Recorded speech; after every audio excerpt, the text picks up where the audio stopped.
Sa unang tingin ay aakalain mong tubig ang ibinubuhos sa buhanginan mula sa mga jerrycan na ito. Pero ito pala ay mga petrolyo mula sa Iran na tila tinatapon lang nila. Ang mga ito kasi ay smuggled oil na tinatayang nasa 5 to 6 million liters na iligal na ipinapasok sa Pakistan araw-araw sakay ng mga motor o mga truck gaya nito. Sa katunayan, matagal na itong issue sa border ng Iran at Pakistan. Hindi armas o droga, kundi malawakang petrol smuggling. Natumba na nga ang truck na ito sa dami ng kanilang inismuggle, habang ito naman ay nagmistulang parking ng mga pick-up. Dala-dala ang napakaraming litro ng smuggled oil.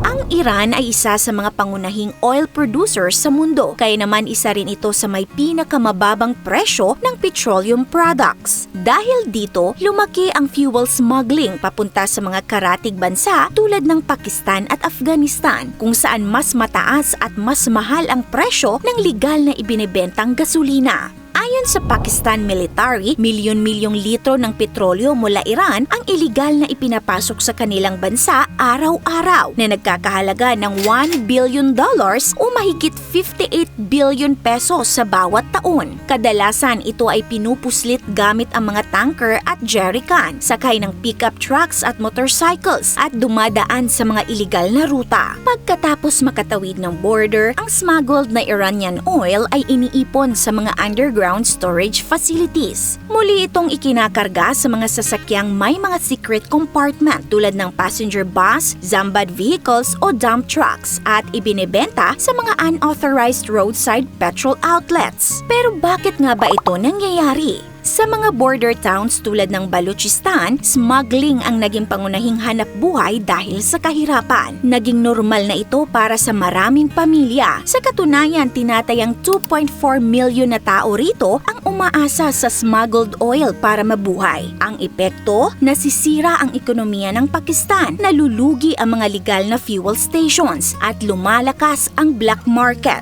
Ayon pa sa mga ulat, aabot sa 227 billion rupees o tinatayang 148 billion pesos ang annual revenue loss ng Pakistan dahil dito. Para makontrol ang lumalalang problema na ito, nilagdaan ni Pakistan President Asif Ali Zardari ang Petroleum Bill 2025 na nagbibigay kapangyarihan sa mga awtoridad na higpitan ang crackdown laban sa petroleum smuggling, illegal filling stations at tax evasion. Kasama rito ang IT-based tracking ng fuel supply chain gamit ang radar-based technology, digital nozzles at CCTV cameras. Inaasahan ding magpatupad ng karagdagang bayarin sa oil marketing companies at dealers upang pondohan ang digitalization ng supply chain at mga gasolinahan bilang hakbang para mapigil ang smuggling.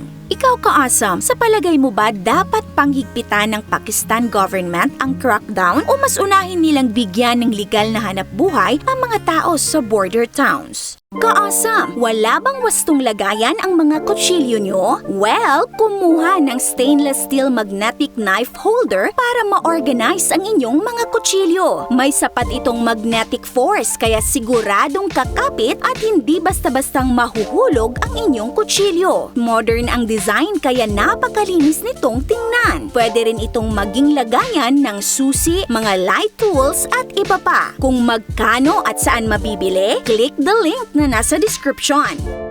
This is Ate O from Our Republic. Hanggang sa muli and stay awesome!